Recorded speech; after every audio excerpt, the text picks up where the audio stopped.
May kababalian ba yun, Kong? Halimbawa, maging sa Kamara de Representante, may nag-motion na gano'n.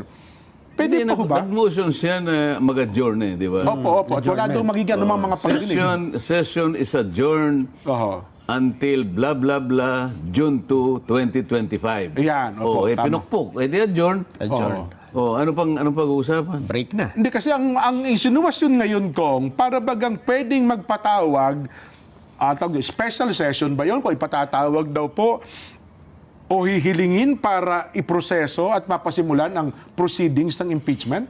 Nagmumula kasi yung argumento na yan dito sa House of Representatives na binabanggit nila, nasa saligang batas, kapag ka na-transmit yung impeachment complaint sa kanila ng House of Representatives, kinakailangan madaliin. Proceed forthwith. To proceed forthwith. Yung forthwith daw po, yun ang ano eh. Ang ibig daw sabihin ng proceed forthwith, immediately. Immediately. Agad-agad. Hindi ganun ang translation nun. Maski halimbawa pinag-uusapan lang translation nun. Hindi naman pag sinabing forthwith immediately. Ang ibig lang sabihin, may kasiguruhan. Pero hindi sinasabing immediate, di ba? Ngayon, isang pananaw yun. Pero, ang sabi naman nung Senate President, na-adjourn na kami. Opo. Kayo naman kanya, tinulugan ninyo kanya yung unang tatlo.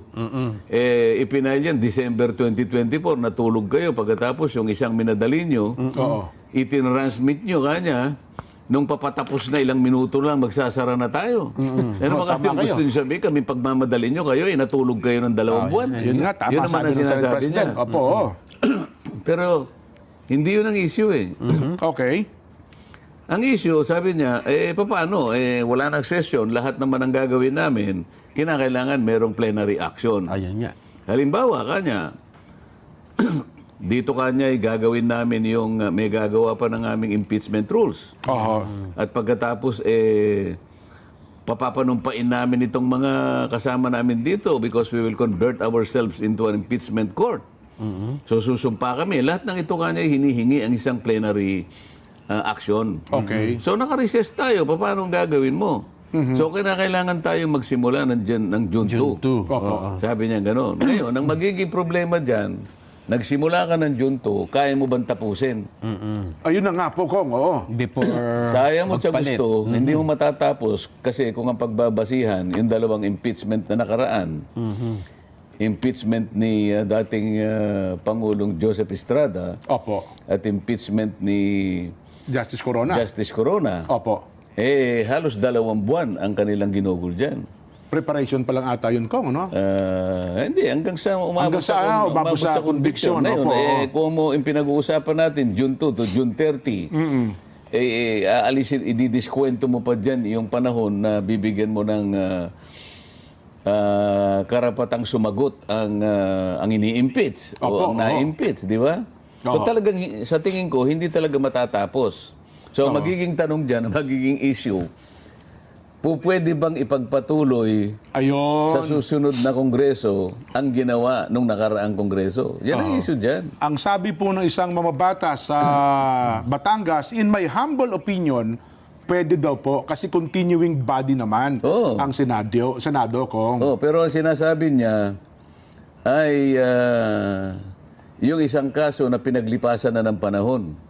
Ito yung Arnold versus Nazareno. Okay. Ito ay, ang kasong ito diyan ay matanda pa sa'yo.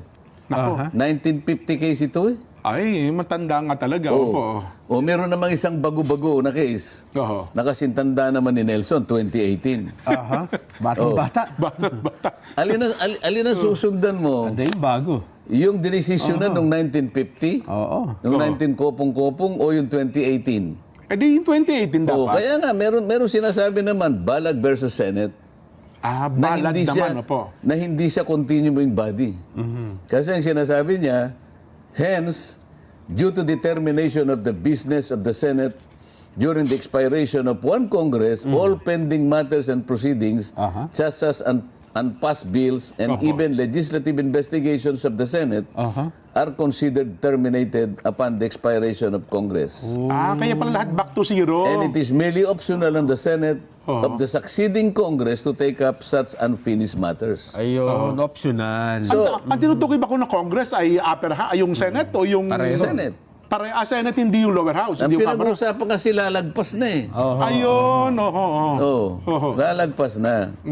At kapag sinabi niyang Congress, dalawang kapulungan po yun. Congress, Opo. Kaya nga nang sinasabi ko, miski nangyari sa 19 Congress, halimbawa yun, papayag kaya naman ang Senado na sila yung magtatry nung ginawa ng 19 Congress at 20th Congress na to. Yun nga. Paano yung mahahalal na bagong 12 senador? Opo, oo. Sasabihin ba nila na kami pong 12, nakahanda po kaming tanggapin yan kahit nanggaling pa po sa sumunod na Kongreso? Halimbawang nandun ka sa 12 na yun, Kong. At yun ang naging tanong. Kung ako, hindi ako papayag. Ganun ho ba? Paano kung tatanggapin niyang wala akong kinalamanan kahit isa? Diba? Mabuti pa, mag-file kayo ng panibago. At tatanggapin namin ngayon. Kaya lang, magpa-file Technically, sila. bawal na yun. Hindi, magpa-file sila 2026. Oo, after 1 year. Sapagkat na-file nila February 5. Ay transmit nila February 5. So February 6, 2026, tatanggapin namin. Ayun. Nandiyan ngayon kasi kung ang debate. Yung debate kasi sabi niya, kaya continuing body, kasi yung natapos na naman 12 eh. Yung 12 na nananatili. Naintindihan ko yun. Opo. 12 yung nandun na tumanggap. Pero sa panig nito, 24 ang tumanggap eh. Kasi February 5 eh. Hindi ba? Kaya lang, nung matapos ang June 30, ang 19 Congress, aalis yung 12, papalit ang ibang 12. So, panibago naman yon. Sa mga tweet, yung isang kamay ng Congress napalitan ng kanang kamay. Papayag ka yung kanang kamay na tanggapin niya yung iniwan ng kaliwang kamay. Halimbawa, pumirma ng kontrata yung kaliwa. Buburhay ba ng kanang kamay? Oo nga, no? Hindi kailangan pagtalunan yun. So, dapat ma-resolve pala ito, no? Hindi lamang ang Senado, maski yung panig ng House of Representatives. Kasi yung mga prosecutors ata kung sa 11, parang ang ilan doon, hindi natatakbong congressman. So, definitely. Hindi lamang yun. Paano kung hindi na, halimbawa yung 11 yun. Opo. Yung 10 natalo.